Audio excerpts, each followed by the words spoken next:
want to talk about cultural differences and differences in dating expectations when you date someone who represents a totally different culture.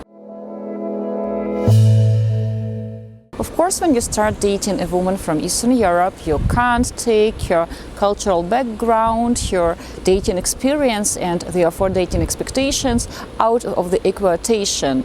Right now, I'm working with a coaching client. She's 29 years old. She lives in California, United States. She's originally from Ukraine, and she has moved to the US 7 years ago because of her job, and she works in IT. And during our first consultation, she was complaining how different dating culture is in United States and how different it was in Ukraine. And to be honest, she is really disappointed with the type of courtship she sees and she gets in the United States. She has told me about her recent dating experience. She has met this guy at her office building. They saw each other at the parking lot, so they have smiled to each other several times, and also in the canteen. It turned out that he was 33, and one day he actually has approached her, which she found very attractive. He has asked her for a phone number. They have exchanged a few texts, and then he has asked her out. She has actually asked him, is it a date? He said that yes, that's a date, so they have agreed to meet on Friday evening, and he has sent her a geolocation. She has checked the geolocation. It was a parking lot next to a restaurant, so she has assumed that he is taking her out for dinner. She has made numerous appointments to get fresh manicure, fresh pedicure, to color the roots of her hair, so she was busy 2 days prior to their date.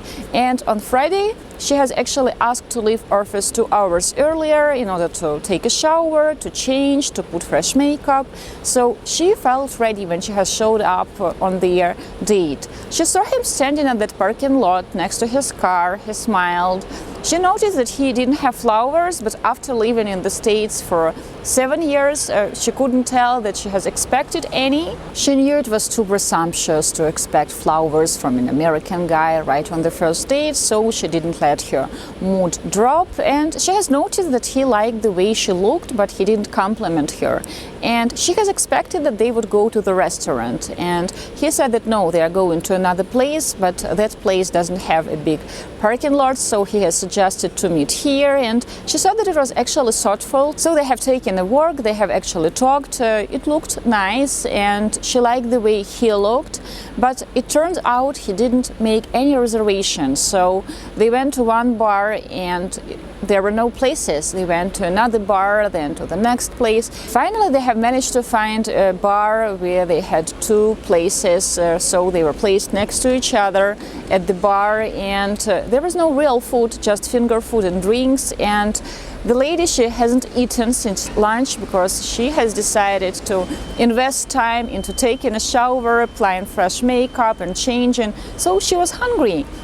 And her date, he has started encouraging her to take some shots, and she has declined because she was actually hungry. She had an empty stomach, and it was their first date. So she had a cocktail, they talked, and she felt really tired because it was loud there and people were leaning to get their orders, to order drinks, and it was not very comfortable. She didn't feel comfortable. So 1 hour and a half into the date, she said that she would like to go home. He has actually seen her off to her car.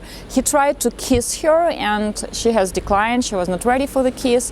She drove home having mixed feelings.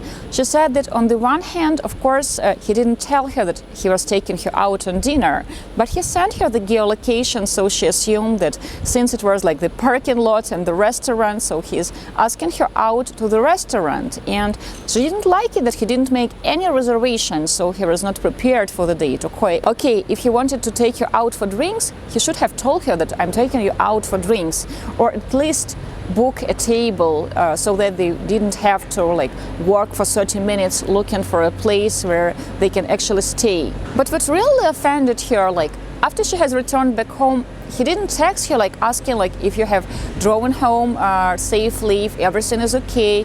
He just texted her 2 days after, asking if she wanted to go to his place to watch a movie or to cook something. She said that she was really shocked with the audacity.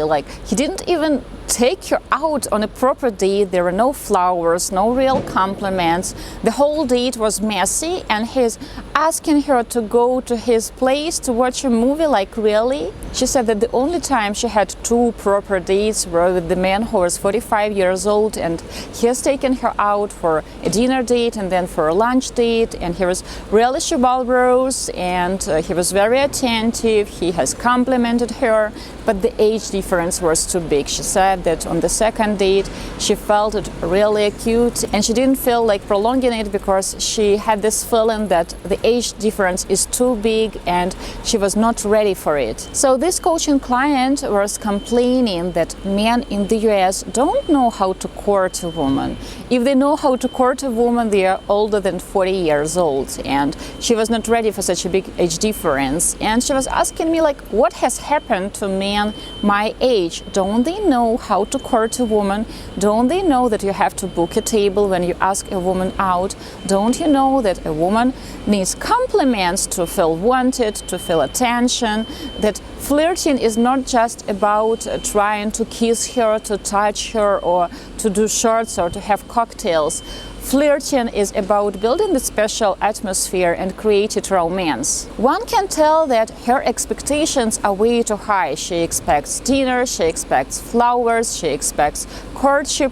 Well, the majority of Ukrainian women actually expect this because they are used to this type of dating. So when you date someone who represents another culture, you have to dig deeper. You have to try to learn more what is common in this country. For example, in Germany it is quite common to go for a walk, especially among younger people. When they date, they take long walks. They can walk for hours, they can stop for coffee, or they can grab coffee and drink it while they are walking, and for them it is a normal date. And I have heard Slavic women complain about this because she has dressed not for long walks. She is freezing and her feet hurt, but her date is persistent to walk because this great park, street, or even to hike. So for a Ukrainian culture, like hiking on a first date, it's not very common. In the story I have shared with you, have you noted the preparations, like all the effort a woman has invested into looking especially good for the date, like fresh nails, fresh makeup, coloring the roots of her hair, taking a shower, putting on the nice dress. One can tell that she is doing it for herself to boost her confidence. In a way she is. She wants to look good, she wants to feel good, she wants to get these compliments, attention, and it is a good scene actually when you show up on a date and you feel good, you feel attractive. Confidence is sexy, so it's a beneficial situation both for you and your date. Also, when you get yourself ready to the date, when she is doing her nails or her hair or her makeup, she's getting ready for the date. She's creating the special mood. She's preparing herself to flirt, and this is actually important. So when men ask women to take a walk, to take a stroll through the park, or to go hiking, they kind of don't give her the reason to try to do her best to look good for the date, and therefore she doesn't feel like she's going out on a date because she was not getting ready properly for the date, and it feels less like a date and more like a friendly meeting. Some men often complain that women friend zone them. After the date they tell that there was no chemistry, no sparkle, that you are a nice guy but I don't feel that we can connect. And why did it happen? Because the setting was wrong. For example, he has asked her out to take a stroll through the park, or they were sitting in the bar like next to each other, not in front of each other, so there was no eye contact, no smiles, no flirting, no nothing, and of course it didn't feel like the date. He didn't bring flowers, he didn't compliment her, like all topics were not flirty. He was telling her some jokes, some stories from his college life. They were not flirting, and the date was not about her, about how good she looks, about building this connection. It was more like talking. He was asking some questions, but mostly in a sake to break the silence, not because he wanted to listen to her answers. And unfortunately, very often we get this feeling on the date that our partner just waits till the moment we stop talking to jump in with their own story, or with a question, or with a contradiction, and it doesn't make us feel special. So when you date a Slavic woman, you have to consider her cultural background.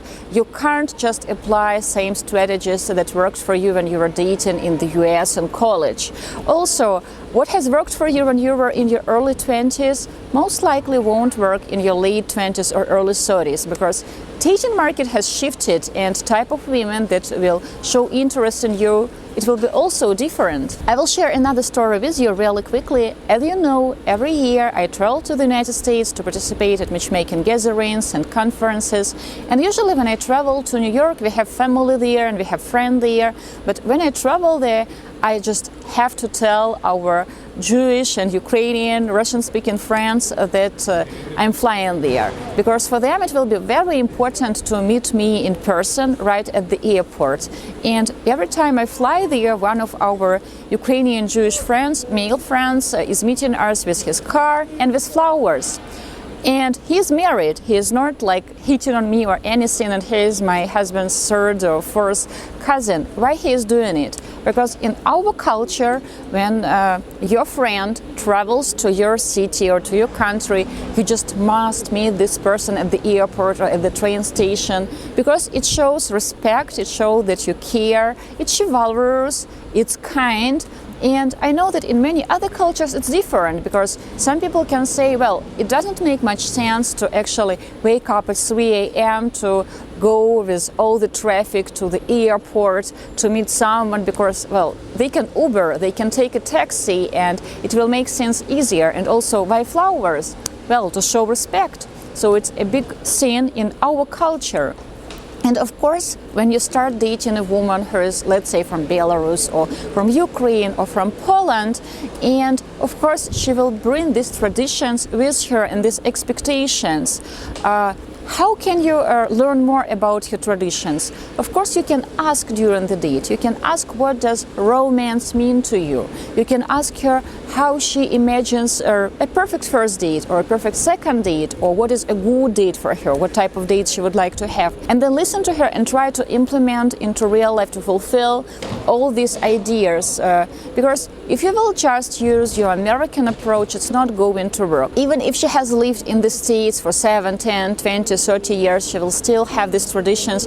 Her core will be the same, because like our friends, they have lived in the United States for 20 plus years, but they still have this habit to meet friends in person, to drive them to the hotel or to ask them to stay in their place, to have flowers. It's a cultural scene and you can't take it out of the equation. Of course, if you don't find learning more about new traditions, about new aspects of different cultures appealing, then you shouldn't date someone who represents another culture. If you date someone local, someone who has similar habits, similar dating expectations, it will be easier. But ask yourself a question, will it be romantic enough for you, or do you want to have more? Guys, I hope it was helpful. It's getting rather cold in München, but I hope you enjoy the view. My name is Svetlana Mucha. I am the founder and the leading matchmaker and dating coach at Diolli.com. You can request the complimentary consultation by filling in the form below this video. Right now is the time to press like, to subscribe to our channel, and if you like our content, if you want to support our channel, please consider becoming a sponsor. You will get access to additional videos that we film special for sponsors. I want to wish you lots of love. I will see you in the next one. Svetlana Mucha, especially for Diolli.com from München, Germany.